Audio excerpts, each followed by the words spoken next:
Good evening. On the World News tonight from BGI Television. First, the headlines. Tinubu condemns UNOS attacks in Plateau. Orders arrest of culprits. Senate leader vows crackdown on economic saboteurs in 2024. Alleged CBN looting Emefiele Mustapha Lemo lied. Investigation speaks. I feel sad. My officers are extorting Nigerians. I caught them personally. FPPRO. On sports, Amoni tells Super Eagles out to win AFCON. Tips Osimhen for Ballon d'Or. I am Morire Rabila Lawal. The news in detail. President Bola Tinubu on Tuesday condemned the attack in Plateau State, describing it as heinous. Gunmen had stormed over 15 communities in the Bokus and Birkinladi local government area of the state on Christmas Eve, killing over 115 people. Several hours were set ablaze as houses were attacked on Sunday night. The gun-wielding and blood-calling men also looted farm produce and destroyed properties as they butchered the residents. No group has claimed responsibility for the tragic attack. Reacting to the incident, President Bola Tinubu ordered security agencies to arrest the perpetrators of the attack. President Tinubu directed security agencies to immediately move in, score every stretch of the zones, and apprehend the culprit. The President said in a statement signed by his spokesman, Ajuri Ingolale. The President also directed the immediate mobilization of relief materials and resources for surviving victims of the primitive and cruel attacks, as well as medical treatment for the wounded. While condoling with the government and the people of Plateau State, the President assures Nigerians that these envoys of death, pain and sorrow will not escape justice. The attacks, which started in the Bokus area, spilled into neighboring Birkinladi, where 30 people were found dead, according to local chairman Denjuma Dakil. On Sunday, Plateau State Governor Caleb Mutweng condemned the violence, calling it barbaric, brutal and unjustified. Proactive measures will be taken by the government to curb ongoing attacks against innocent civilians, says Gyang Berry, the governor's spokesperson.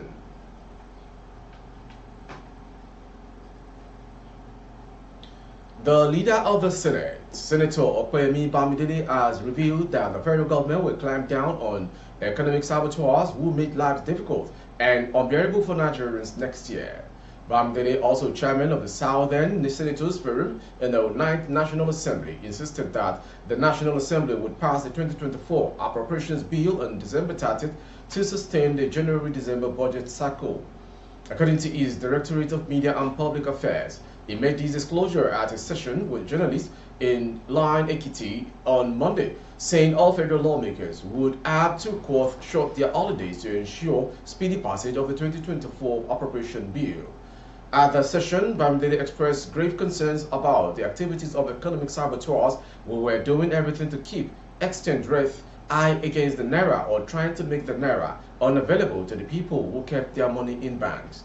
He therefore revealed that the federal government will, from next year, go after economic saboteurs who are making life difficult and unbearable for Nigerians.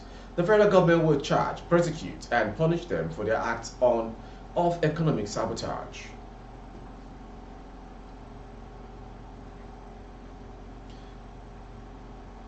Plans are afoot to invite ex-SGR for interrogation over $6.23 million cash stolen from CBN involved. Reports of the special investigation team set up by President Bola Tinubu puts a lie to the claims of innocence by former governor of the Central Bank of Nigeria, CBN, Godwin Emefiele, ex-secretary to the government of the Federation, Mr. Boss Mustapha, and chairman of Titan Trust Bank, Mr. Tunde Lemo, regarding the alleged massive looting of the nation's apex bank. First news investigations have revealed. According to findings, Emefiele, Mustapha Lemo, and other senior CBN officials, after comprehensive and thorough investigations, have been found to have a lot of questions to answer and will face criminal charges in the competent court of the land at the appropriate time.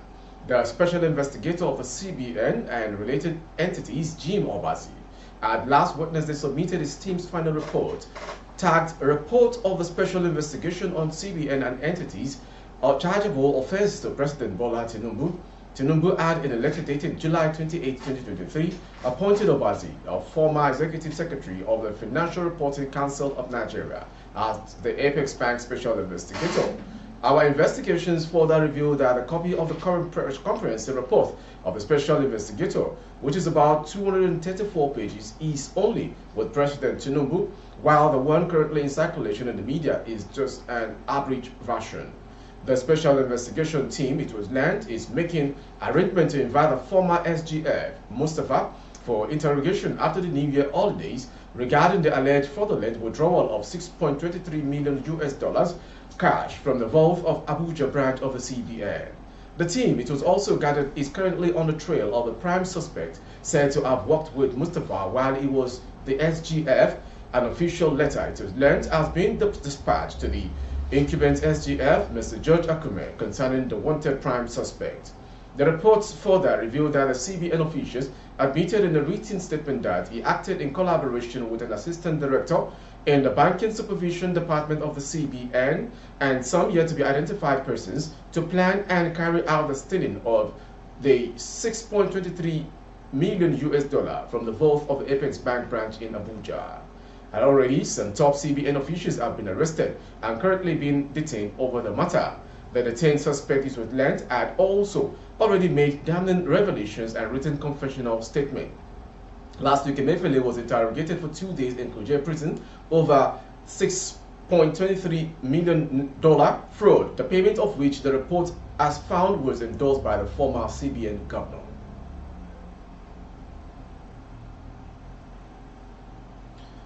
Police Command Headquarters Public Relations Officer Olumuyiwa Adejobi has revealed that he personally caught his officers extorting Nigerians. He made the disclosure on Tuesday via his X page, adding that he personally arrested the officers. According to him, the DPO in charge of the operation has been given an order to bring them to Abuja for thorough investigation and possible punishment. While bemoaning that some police officers could be involved in such criminal activities, Adejobi noted that the Inspector General of Police, Kayode Gbetogun, has made it clear that supervisory officers would henceforth be held responsible. The FPRO stated further that the IGP has also directed senior officers to rebuke and confront any of our men who misbehave irrespective of his jurisdiction. The DPO has been asked to bring them to Abuja. The IGP has made it clear that supervisory officers would henceforth be held responsible. We cannot continue to overlook their misdeed. This is the sacrifice and the bold step we must take. This generated reactions from social media users, with some questioning the integrity of the police to enforce the law.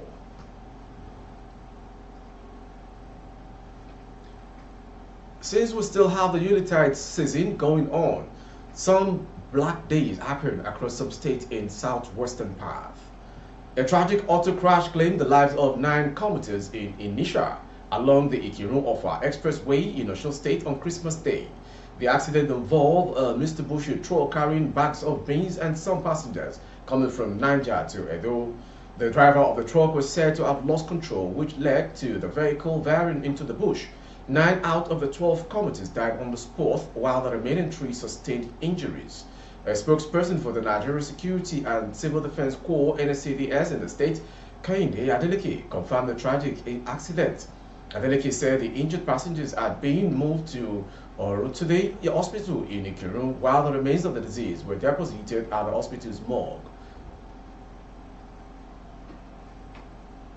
From Osun State to Lagos.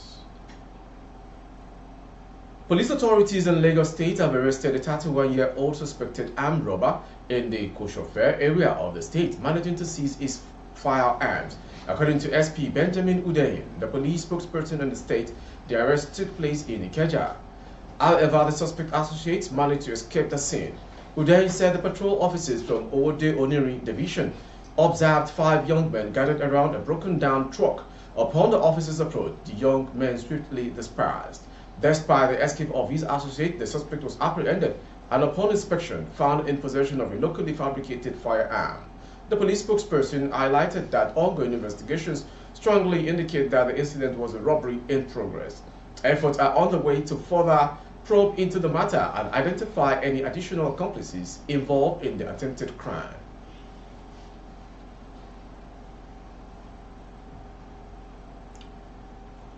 Odia, a star of independent television and radio, was murdered on Sunday night around 2nd East Circular in Benin City, the state capital. A spokesperson for the Edo State Police Command, Chidi Nwabuzo, confirmed the incident, disclosing that a sizable number of arrests of secret cult members of various cult groups has been made in different locations in the state, and the suspect would soon be charged for prosecution. Meanwhile, the Nigeria Union of Journalists (NUJ) and the state has charged security agencies, especially the Nigeria Police Force, to unravel the circumstances surrounding the murder of the broadcaster.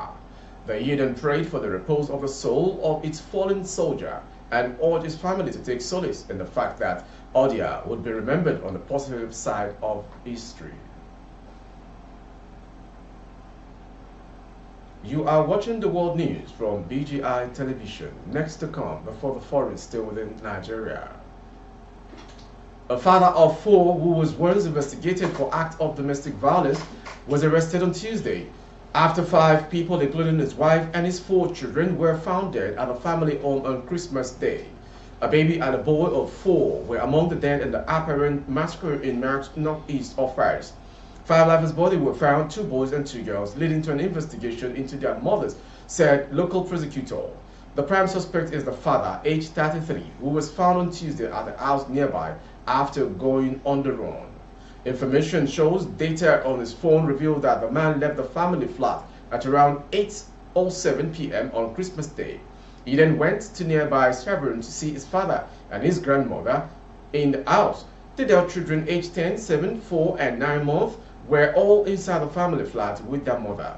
Neither the suspect nor any of the victims have yet to named in the case. There were a very large number of stab wounds on both of the back, front and back, on the throat, lower and upper limbs, as well as the defense court, said the inspector. 2 other victims, the 4-year-old boy and 9-month-old boy, had no other apparent wounds, said. Moving on to the foreign story. Israeli Prime Minister Benjamin Netanyahu has insisted peace can only be achieved in Gaza if Hamas is destroyed. The territory demilitarized and Palestinian society, they are radicalized after warning the war is set to be intensified. The declarations came as the World Health Organization reported harrowing accounts of entire families killed from Christmas Eve strikes on a refugee camp in Gaza. Relentless Israel strikes have devastated the Palestinian territory, and the conflict has heightened tension across the Middle East, with global pressure for a ceasefire mounting. But Netanyahu vowed to stay the course in an op-ed published in the Wall Street Journal on Monday night. Hamas must be destroyed, Gaza must be demilitarized, and the Palestinian society must be de-radicalized. These are the 3 prerequisites for peace between Israel and its Palestinian neighbors in Gaza, Netanyahu said. He said the militarization will require establishing a territory security zone on the perimeter of the territory. Finally, on the news is a sports story. Former Super Eagles of Nigeria player Emanuel Amoni believes that the current team can win the 2023 Africa Cup of Nations if the team is disciplined. Amoni will make his name in the coaching world by leading the Under-17 team to win the 2015 Under-17 World Cup. Believes that the Super Eagles would make a huge impact if they can play cohesively during the 2023 AFCON in Cote d'Ivoire. The former Tanzania head coach, who turned 53-year-old on Christmas Day, reminded Nigerians that the Super Eagles are not the only side in the tournament that want to win it. When asked about the Super Eagles' chances of winning, he said that yes, of course, they can if they play cohesively as a team. But I believe we have the players that can win the title for Nigeria. We just need some discipline. Meanwhile, Amonike has taped Victor Osimhen, who helped him to win 2015 Under-17 World Cup to become a Ballon d'Or winner.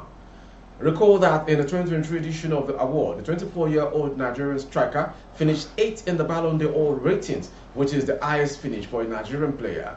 Osimhen, who just extended his contract with Napoli in Italy, also won the 2023 African Player of the Year award, an award Nigeria last won in 1999.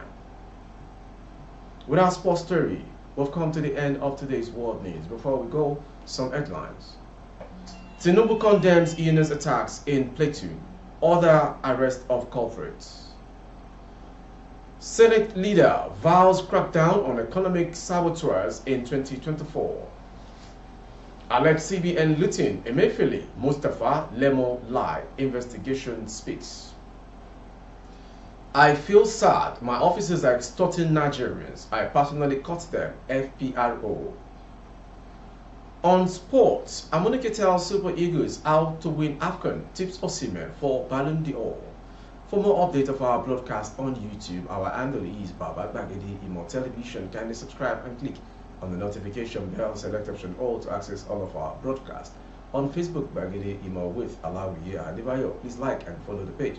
For advert placement of goods and services, coverage of events and function, please dial the phone number streaming on your screen. Thank you for watching, and may this celebration of Yuletide never be the last for all faithful Christians all around the world. And may the new year coming, 2024, be a prosperous one and a very peaceful one for Nigerians and worldwide. Let peace reign. It's very, very essential. I am Moriri Rabila Lawa. Good evening.